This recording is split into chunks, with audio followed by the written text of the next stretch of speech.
ìṣòro ọlámilẹ́kan Yayi ní ìpínlẹ̀ Ògùn kí ló fẹ́ẹ́ ṣẹlẹ̀ sí APC yìí o. bóyá ni ọkùnrin tó fẹ́ẹ́ du ipò gómìnà ní ìpínlẹ̀ Ògùn lásìkò ìdìbò tó ń bọ̀ yìí lórúkọ ẹgbẹ́ APC Solomon ọlámilẹ́kan adéọlá Yayi kò ti ní máa rò ó lẹ́ẹ̀kejì báyìí pé kò dáa rárá bí òun ti ṣe jẹ́ kí Ìyábọ̀ Ọbásanjọ́ kúrò lẹ́yìn òun, àti pé tó bá ṣe pé obìnrin náà tiẹ̀ fẹ́ kúrò ni ó yẹ kí òun fi ọgbọ́n ṣe é tí ọ̀rọ̀ náà kò fi ní di ariwo. ìdí ni pé àwọn èèyàn kò tí ì yé ròyìn èrò rẹpẹtẹ tó jáde ní Abẹ́òkúta ní àná òde yìí ọjọ́rùú wẹ́sídẹ̀ẹ́ ọjọ́ 26 oṣù kẹjọ yìí láti wá pàdé Ìyábọ̀ Ọbásanjọ́. wọ́n ròyìn pé eléérú sungi òkúdìẹ pàápàá kò mẹ́ni tó ń tu òun, àfi bíi pé wọ́n ṣẹ̀ṣẹ̀ gbọ́ orúkọ obìnrin náà rí ni, nítorí bí wọ́n ti rọ́ jáde láti pàdé ẹ̀ ṣẹ̀rùbà àwọn olóṣèlú pàápàá tó kù lágbègbè wọn.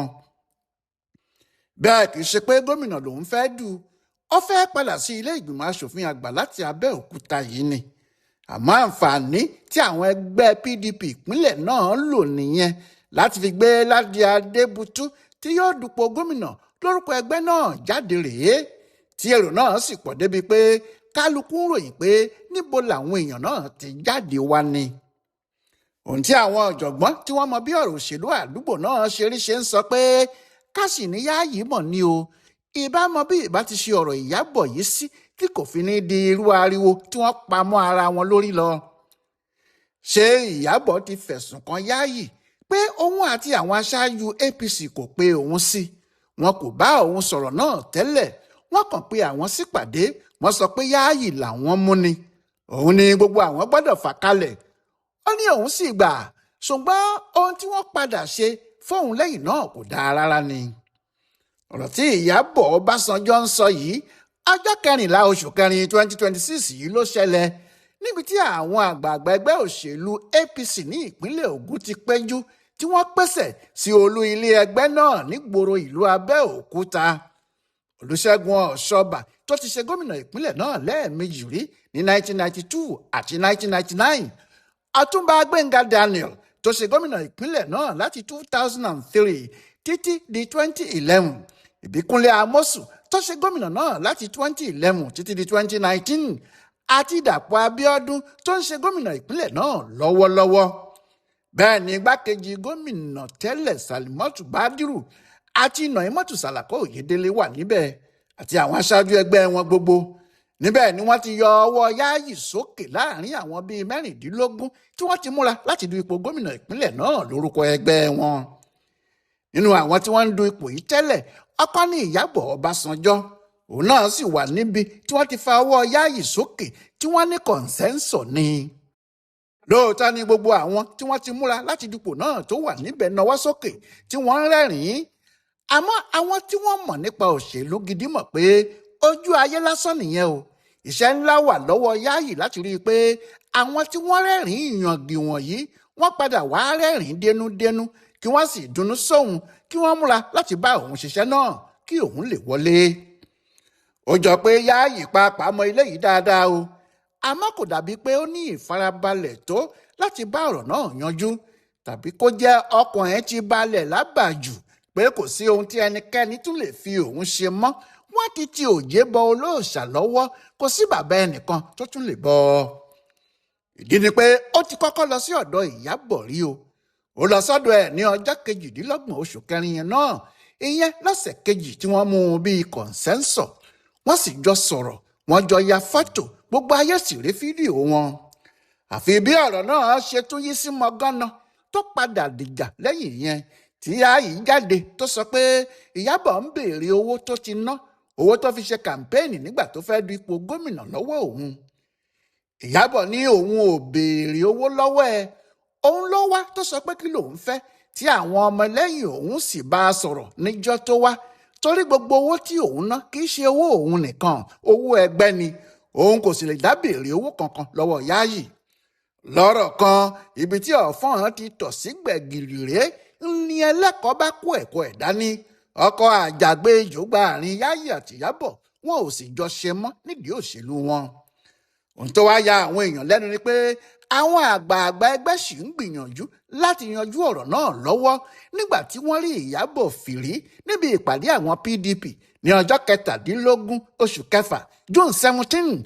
Ó sì hàn pé àwọn aṣáájú ẹgbẹ́ ti PDP náà ti sáré lọ bá wọ́n ti fà á mọ́ra wọ́n sì ṣèlérí owó yòówù tó bá ná láti dá padà fún un. Bẹ́ẹ̀ ni wọn yóò fún ní tíkẹ́ẹ̀tì láti du ipò yòówù tó bá fẹ́ ìyàtọ̀ sí ti gómìnà nìkan. Níbi tí Ìyábọ̀ ti di ògún ńláńlá nínú PDP padà rèé tó sì sọ ní gbangba pé òun yóò fojú Yayi rí màbo àwọn yóò fi hàn pé àgbò kì í ṣẹgbẹ́ ọ̀dá kékeré kọ́ ni bàbá fi ju ọmọ ẹ̀ lọ. Àwọn ohun tó sì ń ṣe láti ọjọ́ náà lóòótọ́ fi hàn pé kì í ṣe pé Ìyábọ̀ ń fọnu lásán o tàbí pé ó kàn ń fọwọ́ sọ eegun àyà ẹran ló ń fọwọ́ lù níbẹ̀ torí láti ìgbà náà ni nǹkan ti yí padà fáwọn PDP ìpínlẹ̀ Ògùn yìí tí ariwo wọn sì gbilẹ̀ sí i pàápàá láàrin Abẹ́òkúta. Kò sì sí kí ọ̀rọ̀ náà má kan Yayi níbi tí kò ti dáa o. Ibi ìṣòro àkọ́kọ́ ẹ̀ sì nìyẹn. Lọ́nà kejì lóòótọ́ lẹ́gbẹ́ òṣèlú APC ìpínlẹ̀ náà ti fi dandan lé pé kò sẹ́nìkan tí bá yímíyímí dumí pé wọ́n kàn ń bá ọya jà ní Ṣàngó lóníṣẹ́ rẹ̀ o pé Adéọlá Solomon Ọlámilékan Yayi làwọn fà kalẹ̀ òun ni yóò du ipò gómìnà lórúkọ ẹgbẹ́ àwọn. Síbẹ̀ ìṣòro gidi tó wà níbẹ̀ ni pé ọkùnrin kan wà tó ń bá a du kinní náà tó sì ń sọ pé òun kò gbà pé APC mú kọ̀ǹsẹ́ǹsọ̀ kankan nítorí ohun tí òfin sọ ni pé bí ẹnìkan bá ti lè dìde nínú àwọn tí wọ́n fẹ́ díje du ipò kan pé òun kò gbà kọ̀ǹsẹ́ǹsọ̀ ti bàjẹ́ nìyẹn o. Ó ní òun gẹ́gẹ́ bí ẹnìkan òun Àbáyọ̀mí Hunyé sì ti sọ pé òun ò gba Yayi ní olùdíje ipò gómìnà lórúkọ APC nítorí kì í ṣe Yewa ló ti wá. Wàhálà sì nìyẹn nítorí Yewa ni Yayi bá wọlé Yayi ní ọmọ Yewa lòun àmọ́ àwọn tí wọ́n ń bá a fà á ní kí Yayi tọ́ka sí agboolé wọn àti àwọn èèyàn bàbá ẹ̀ àwọn èèyàn ìyá ẹ̀ tàbí àbúrò bàbá ẹ̀ tàbí ìdílé tí wọ́n ti wá ní Yewa. Àwọn èèyàn yìí ní kó wá ṣàlàyé iye orúkọ tóun nìkan ti lò àti orúkọ tó fi du àwọn ipò ní ilé ìgbìmọ̀ asòfin ìpínlẹ̀ Èkó tẹ́lẹ̀ àti ti asòfin àpapọ̀. Àwọn ní òun kan náà ló ń jẹ́ Sulaiman Ogunleye Ọlálékan pé òun náà ní Ogunleye Ṣẹ́gun òun náà ṣẹ̀ṣẹ̀ wá ní Adéọlá Solomon Ọlámilékan. Àwọn yìí ní kí lórúkọ ọkùnrin náà gan ṣé sọ ló ní àbí Súlè ṣé Ọlámilékan ni àbí Ọlálékan àti pé ta ni Ogunleye. Èyí ni Àbáyọ̀mí Hunyé tó ń bá a dùn ṣe lóun ò lè gbà bí èèyàn bá ti Yewa wá tó sì fẹ́ ṣojú Yewa áfíkítọ̀ ń jẹ́ ojúlówó ọmọ Yewa. Ọkùnrin náà ní kò sóhun tó fa èyí ju àwọn olóṣèlú kan tí wọ́n ti gbà bọ̀dẹ̀ láti fa Yayi wọlé tẹ́lẹ̀ lọ pé àwọn ni wọ́n fọmọ fọ́kọ lóru tí wọn kò jẹ́ kílẹ̀ ó mọ́ bí ò jẹ́ bẹ́ẹ̀ ohun gbogbo ni ìbá ti fojú hàn gedegbe. Ìṣòro ìyẹn wà níbẹ̀ o torí ọkùnrin náà ní òun lọ sílé ẹjọ́ ṣáá ni. Ṣùgbọ́n ìṣòro tó wà nínú APC jù fún Yayi ju ti àwọn alátakò wọ̀nyí lọ. Ìṣòro ọjọ́ ìdìbò gan-an ni. Bí ọ̀rọ̀ bá dé ojú ọlọ́mọ òtó tán tí àwọn ará Yewa bá tilẹ̀ fi ti pé kò síbòmíì tí èèyàn lè sáré gbà tàbí pé ọmọ ẹni ò ní ṣèdí bẹ̀bẹ̀rẹ̀ ká fi ìlẹ̀kẹ̀ sí tọmọ ẹlòmíì. Àwọn agbègbè mẹ́ta tó kù Ẹ̀gbá, Rẹ́mọ àti Ìjẹ̀bú àwọn kinní kan wà níbẹ̀ tó lè mú ọ̀rọ̀ Yayi le gidigidi. Ní àwọn àdúgbò mẹ́tẹ̀ẹ̀ta yìí àwọn olóṣèlú àtijọ́ tí wọ́n ti ṣe gómìnà rí ni yóò pinnu ohun tí yóò ṣẹlẹ̀ sí Yayi. Ní ti Abẹ́òkúta Ìyábọ̀ lẹ́nu níbẹ̀ báyìí nínú ẹgbẹ́ PDP tó wà àmọ́ kì í ṣe Ìyábọ̀ nìṣòro bíi Ìbíkúnlé Amósù ti di adẹ́tẹ̀ nídìí òṣèlú ibẹ̀ bí kò bá lè fún wàrà àfàìmọ̀ kó má da wàrà náà nù mọ́ APC lọ́wọ́. Ìdí ni pé inú ẹ̀ ò dùn rárá pé wọ́n pè é nígbẹ̀wò dání wọ́n sọ ọ́ di olóṣèlú tí kò lágbára mọ́ ní ìpínlẹ̀ Ògùn. Òun fẹ́ padà sí ilé ìgbìmọ̀ asòfin àgbà ṣùgbọ́n ọ̀kan nínú àwọn ọmọ ẹ̀ tó ti ń tẹ̀lé láti ọjọ́ yìí Ṣùáìbù Sálísù tó wà nílé ìgbìmọ̀ náà báyìí takú ó ní òun lòun tún gbọ́dọ̀ padà lọ. Ọmọ Dapọ Abiọdun ní Sálísù báyìí àmọ́ kó tó dìgbà náà ọmọ Ámósù ní tẹ́lẹ̀ rí. Àfàìmọ̀ kí Ìbíkúnlé má torí èyí tí wọ́n ṣe yìí pàápàá tó jẹ́ Dàpọ̀ ni wọ́n sọ pé ó wà nídìí ẹ̀ kó dìde láti fi hàn wọ́n pé kò ní rẹ ológbò kó má lè ṣe ọdẹ ikú o, àti pé bí ẹkùn bá ń ṣàìsàn ṣé ajá ni yóò wá débẹ̀ tí yóò máa fọwọ́ pa á lórí ń dán. Àmọ́sùn yóò fẹ́ fi hàn pé òun la lágbára ìpínlẹ̀ Ògùn, ohun tí àgbàlagbà sì fi ń jẹ̀kọ abẹ́ ewé ló wà. Ó sì ṣeé ṣe kó kọ̀yìn sí APC nínú ìbò náà pẹ̀lú ìṣe wọn.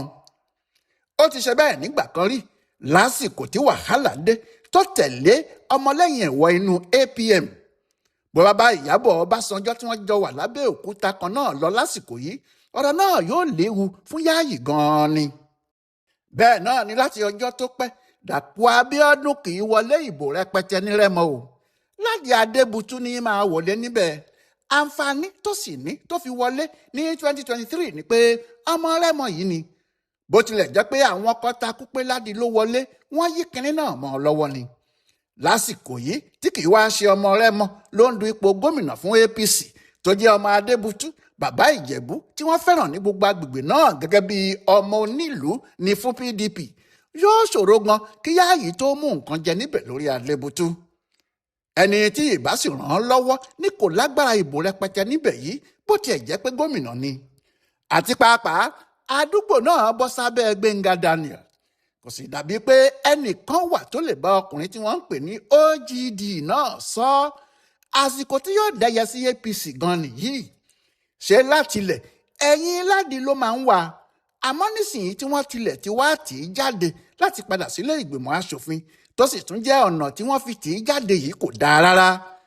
Bí Iyọ̀lá Omiṣore ṣe fún wọn lọ́sùn, ohun tí yóò ṣẹlẹ̀ sí wọn ní Rẹ́mọ nìyẹn.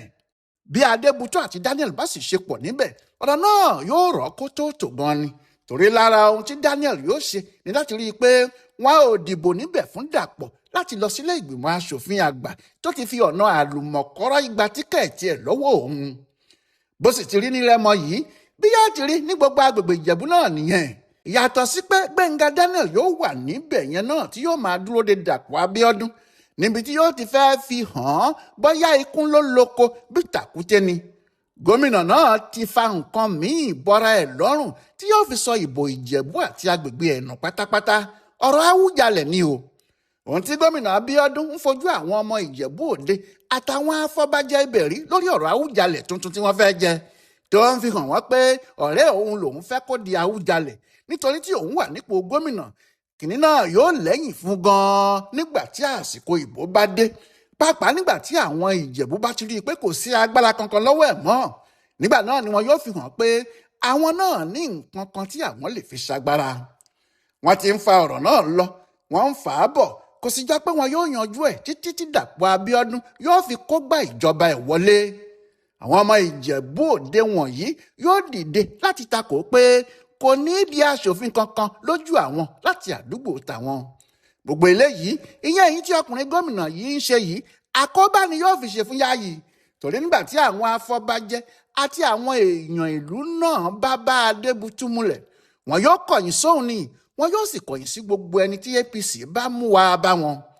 Àwọn ohun tó wà lójú ọpọ́n ifá òṣèlú ìpínlẹ̀ Ògùn lásìkò yìí rèé. Àmọ́ bí òní ti rí ọ̀la kì í rí bẹ́ẹ̀ tí mú babaláwo dífá ọ̀rọ̀ ọ̀run. Nǹkan tún lè yí padà bìrí bí àwọn èèyàn tí wọ́n ṣe òṣèlú ọ̀hún bá ṣe ohun tó yẹ kí wọ́n ṣe, tàbí tí wọ́n bá kúrò nídìí ohun tí wọ́n ń ṣe tí kò dáa. Ayò kúkú lè ṣèlú, ẹni tí ọmọ ayò bá sì pọ̀jù sí lọ́dọ̀ náà ni wọ́n ń pè ní ọ̀gá ọ̀tá. Ọláyíwọlá Alága ló ń yẹ ọ̀rọ̀ APC ìpínlẹ̀ Ògùn àti Yayi tí wọ́n fà kalẹ̀ wò, tó sì ń ṣe àkọsílẹ̀ àwọn ohun tó ń ṣẹlẹ̀ fún ibùdó àgbáyé fún àṣà àti ìṣe Yorùbá World Center nínú ọgbà Yunifásítì Ìbàdàn. A kú dédé àkókò yìí o.